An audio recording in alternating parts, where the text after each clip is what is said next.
What if I told you that the most famous food city on the planet has been hiding half of its greatest inventions in plain sight? You know the pizza slice. You've seen the bagel. You've definitely heard of the cheesecake. But New York City has engineered more foods that shape the global modern diet than almost any other square mile on Earth. And the real stories? They've been buried under a century of marketing, myth-making, and people taking credit for things they never actually did. Tonight, we are going beyond the neon lights and the tourist traps. We're decoding the forensic roots of a Polish-Jewish immigrant community that smuggled a bread recipe out of Europe to create an American icon.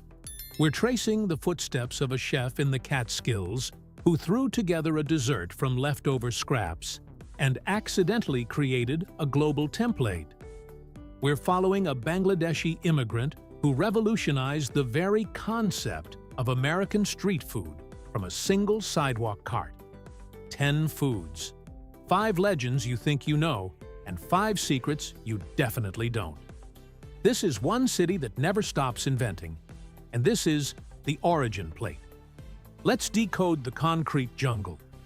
The New York bagel, a union of flour and water. Everyone knows the bagel, but almost nobody understands the mechanics of why it exists. In the late 1800s, Manhattan's Lower East Side was the most densely populated neighborhood in human history. Into this chaos came waves of Eastern European Jewish immigrants, carrying a tradition that had lived in Poland since the 1600s. The bagel.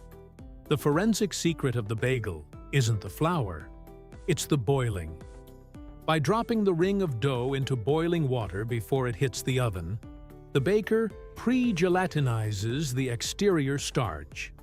This creates an airtight seal that prevents the bread from rising traditionally, resulting in that dense, chewy interior and the glossy signature crust. In 1907, the Bagel Bakers Local 338 was formed. This wasn't just a union, it was a guild. Its 300 members guarded the recipe like a state secret, passing membership only from father to son. For 50 years, if you wanted a real bagel, you had to be in New York. It wasn't until 1960, with the invention of the Thompson bagel machine, that this immigrant staple was automated and exported to the world. Today, we consume 1 billion of them a year, but the DNA remains in those cramped 19th century basement bakeries. The slice, pizza's industrial revolution. New York-style pizza existed before New York, but not in the way you think. Neapolitan pizza is an ancient craft, but the New York slice, the wide, foldable, thin-crust triangle sold from a counter, is a pure Manhattan invention. It's 1905, and Gennaro Lombardi opens a grocery store in Little Italy. The science here is twofold. First, the mineral content of New York's tap water affects the gluten structure of the dough, creating a crust that is thinner and crispier than its Italian ancestors. Second, and more importantly, Lombardi pioneered the slice economy. In Naples, pizza was a sit-down, whole pie affair. But New York was a city of workers who needed a portable, cheap, and fast lunch. By selling pizza by the slice for a nickel, Lombardi transformed a traditional meal into the world's most successful street food. It was the birth of the pizza-to-go culture that now dominates every continent. The New York cheesecake, the cream cheese pivot. Cheesecake is ancient. The Greeks were serving it at the first Olympic Games, but the New York cheesecake is a 20th century upgrade. The credit goes to Arnold Reuben, a German-Jewish immigrant who opened his restaurant in 1914.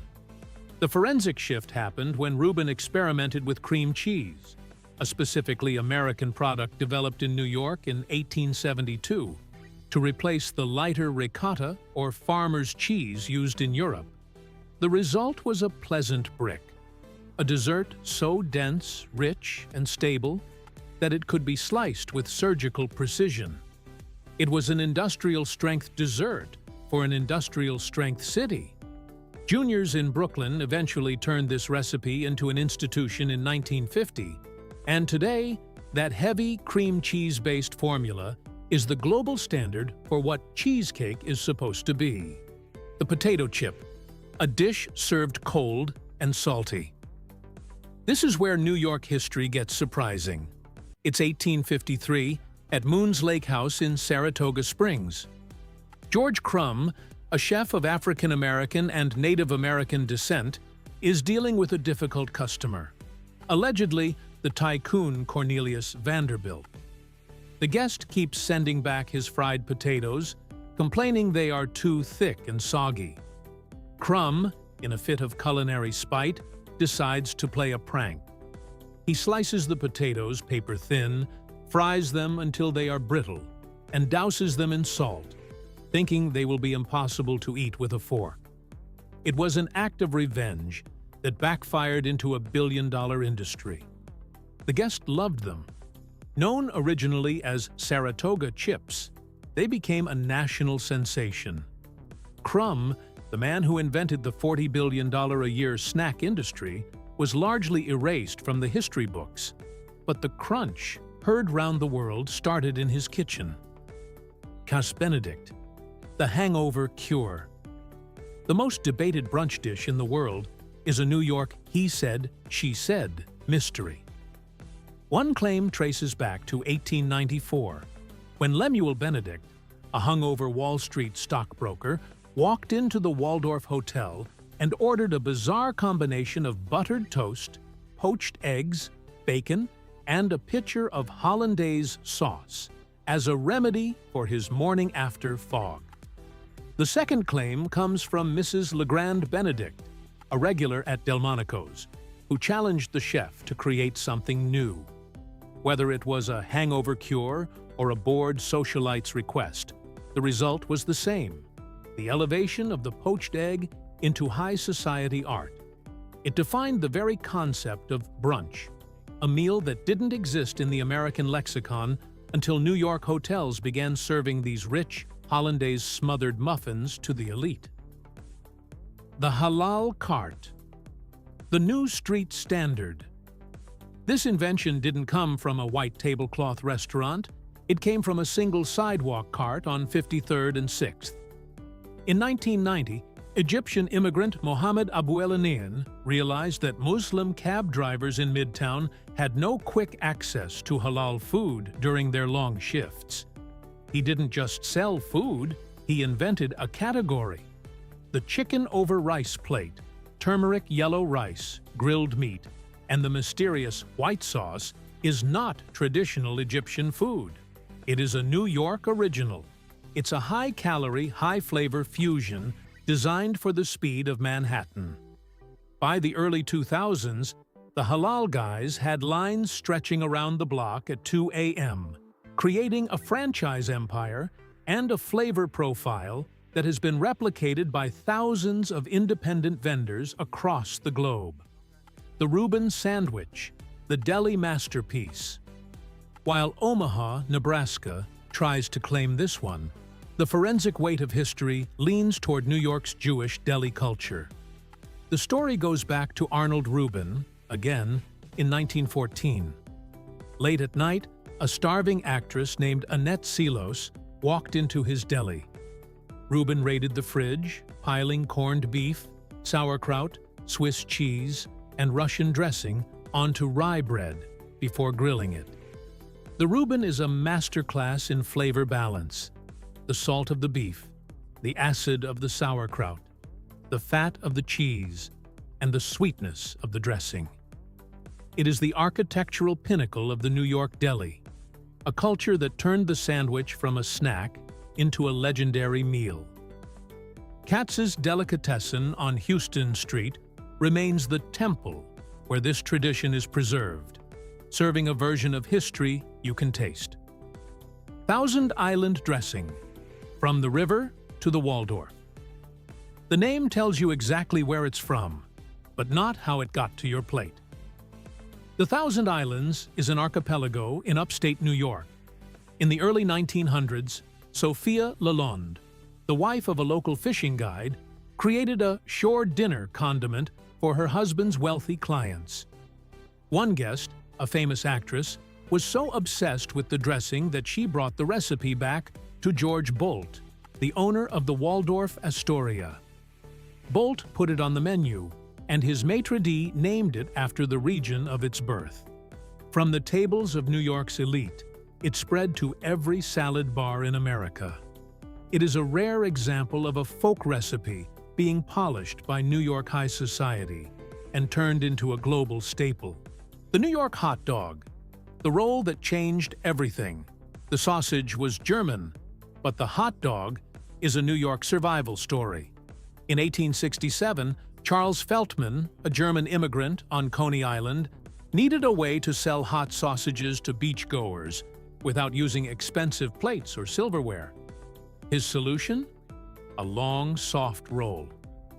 What Feltman started, his former employee Nathan Handwerker perfected.